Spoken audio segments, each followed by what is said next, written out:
Gang, I have good news and I have some bad news. The good news is Maru is finally about to break the overarching cycle of curses. The bad news is Maru is finally about to break the overarching cycle of curses. Modulo Chapter 21 kills hopes of a sequel, or at least one featuring Yuji Itadori, as Maru is about to retire Yuji indefinitely. I don't mean to be a Debbie Downer just 5 seconds in, but then again, this is Jujutsu Kaisen. All we do is Debbie Down over here. I won't spoil the mood. Instead, I want to celebrate Modulo's main event, as the festivities between Karaba and General Mahoraga have reached a fever pitch. Tsurugi has achieved enlightenment and an overwhelming sense of self that is second to none of the strongest that have come before him. He has grown into a man who will reach and teach Karaba about love. In no uncertain terms, I believe Tsurugi Okkotsu will defeat Dabura Karaba. His bloody birthday into the realm of the strongest begins with a callback to his grandmother. Maki never shook the guilt of Mai's death, as they could have run away together all those years ago as Mai requested. She also goes on to reminisce about a missed opportunity, as Yuta extended his hand to Maki once to help change the Zain clan, but she refused it. I can see why she was haunted by that particular moment, as she was by his side when Yuta became the pillar of society. After Satoru hit the reset button, Yuta rebuilt it into something fundamentally different from what it was before. Yuta essentially fulfilled Toji and Maki's childhood dream, and created a place where one like Toji sits at the pinnacle of Jujutsu society. Yuta achieved this with zero bloodshed. Naoya knew about Maki and Yuta's relationship, so he wouldn't dare. But for the most part, Yuta didn't make his presence felt around the Zain clan out of respect for Maki, as she felt it would not mean much if she did not change the Zain clan with her own hands. A different answer alone could have changed Mai's fate that day. If you've personally experienced grief, then you probably relate to her survivor's guilt. Like Maru, Maki felt she dragged her twin down a fatal path. Maru in the warrior's pursuit, Maki in the pursuit of her clan's acknowledgement and acceptance. In this decisive moment, Tsurugi gave heed to Maki's words and chose not to finish the fight. In the end, he wasn't willing to sacrifice his best friend's life so his sister could live one more day. It also didn't help that he just saw shades of Maki and Maru, so it would be like cutting his own grandmother down. This was not an outcome Tsurugi was willing to live with. Remember now, Maru versus Tsurugi was a disgunte duel too. If Tsurugi lost, on his honor he would have to let his sister die.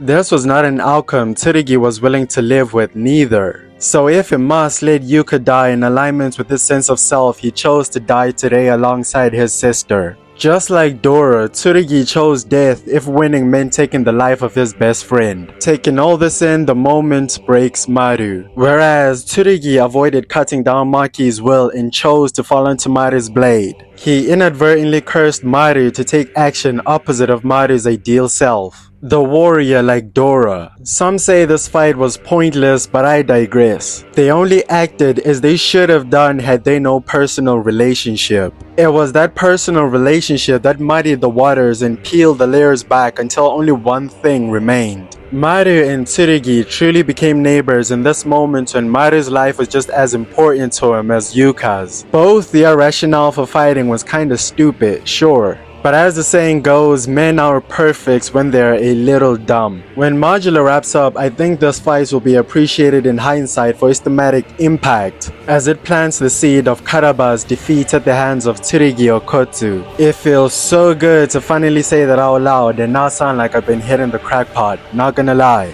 We'll get into all that soon enough in a Dabura vs Tsurugi vid. The squabble concludes with Maru questioning his ideals, as his own sense of self is tested, blooms, and takes shape much like Tsurugi. In a moment of weakness, Maru calls out to his curse technique for answers to harmony between humans and the Simurians. His technique responds by putting him in touch with the soul of Rika contained in Yuta's ring. It is unclear if Yuji and the Naunax were called to Maru at the same time as Rika, or if Maru came to his conclusion after talking to Rika. What we can say for certain is quite a bit of time has elapsed from the Rika scene to Mahito's jail visit. We've been expecting this, as the timeline of both disgunte duels has been neatly lined up so Tsurugi's business with Maru concludes just before the other two. On these videos, I don't throw at a wall and hope something sticks. So I won't even try to fill in the blanks and will throw only my one chud at the wall. Whatever Rika and Maru discuss, we probably won't be privy to until the final chapter or so, knowing Gege. I find it interesting that Maru met Todo during this missing time. Yuka would have been in Boogie Woogie's curse technique range, and I wouldn't be surprised if Todo swapped her out of her shadows for Yuji to heal. I know I've been on Yuji's ass about this whole free reign Kratos arc he has going on right now, but do I trust Yuji to save Yuta's granddaughter when she so clearly needs it right now?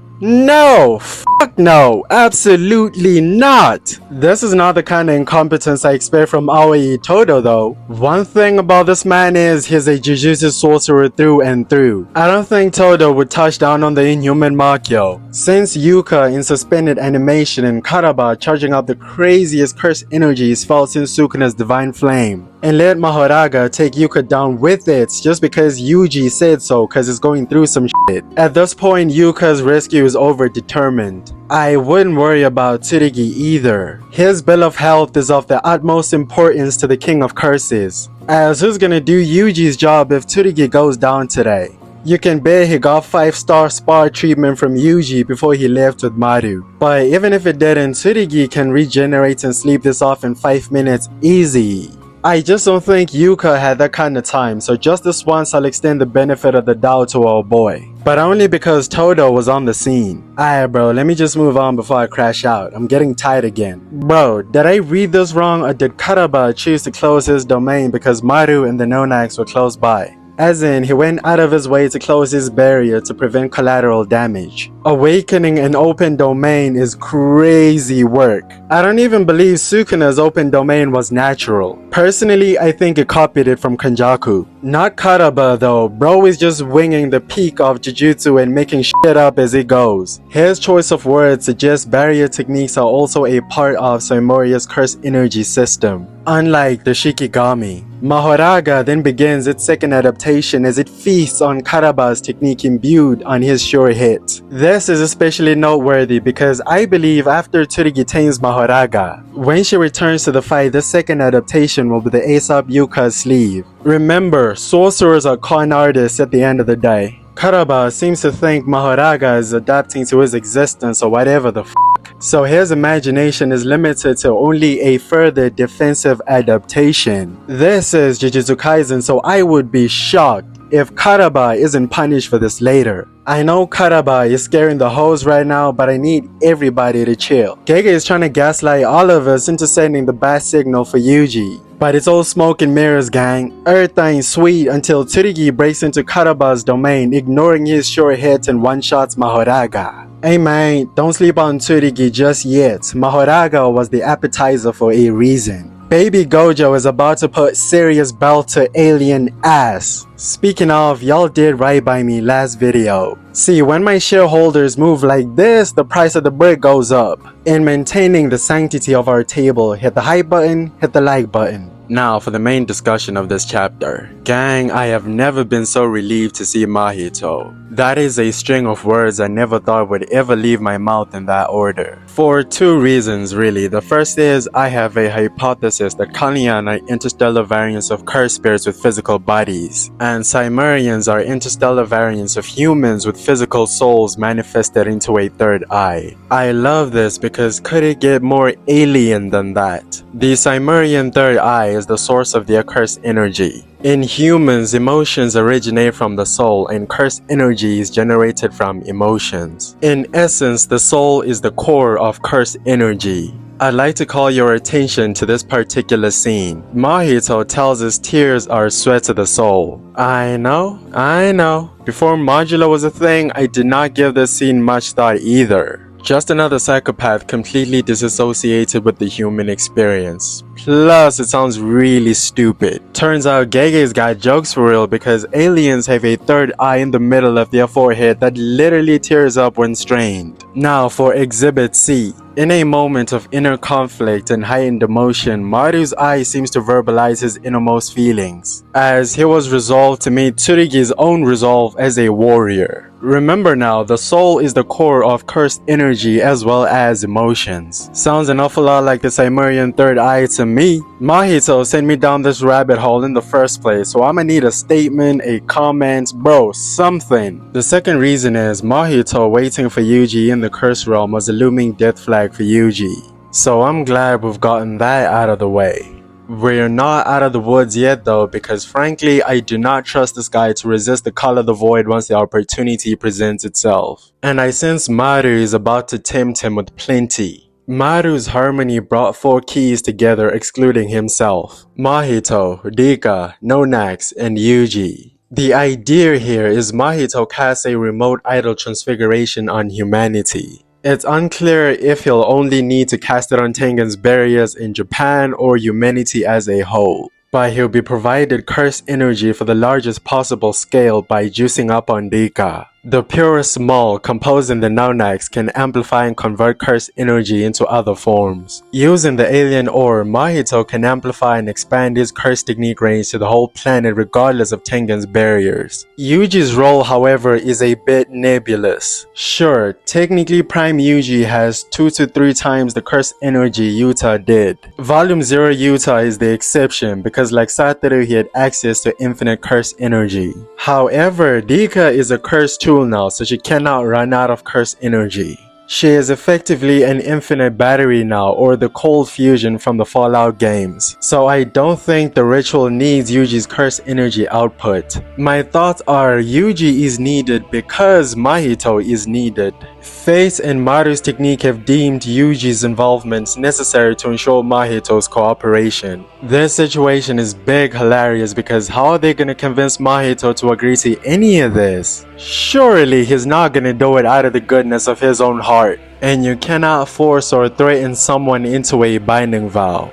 Not to mention Mahito has nothing to gain from this and is the only one who stands to lose if they succeed. Say Mahito agrees to perform a remote idol transfiguration so humanity cannot leak out cursed energy subconsciously. Say he gives them what they want. Let's just entertain Maru's thought process for a moment here. Say Mahito gives them what they want. That will most likely leave Mahito as the last cursed spirit on earth eventually, cut off from his source of cursed energy and life. Humanity's collective fear. And that's being extremely generous that we don't backdoor Mahito as soon as we're done with him. Mahito's current sense of self would have no place in the new world, so it's very likely he gets backdoored anyway. Wait, do we even understand the nature of cursed spirits? What I mean to ask is, are they truly unchanging? Is there really no redeeming Mahito? This may be copium on my part, but Jogo revealed there's more to cursed spirits than even they themselves understand. Mahito himself felt sad from the death of a random blind old man in a light novel. There may be more to cursed spirits than their biological imperative. The chances of Mahito agreeing to this with the added incentive of not being vaporized by Yuji on the spot are comically not zero. I am not gonna hold you. There is a scenario that greatly increases the odds of recruiting Mahito. Hear me out. It's kinda gross and preposterous, but you know what, bro? I'll just come out and say it. I'll just say it. What if Yuji offers to live with Mahito even if no one accepts him as his vessel? That is the ultimate insurance and the least crappy option if you're in Mahito's shoes. Just food for thought. I'll leave you with that. Catch me on the next one, gang.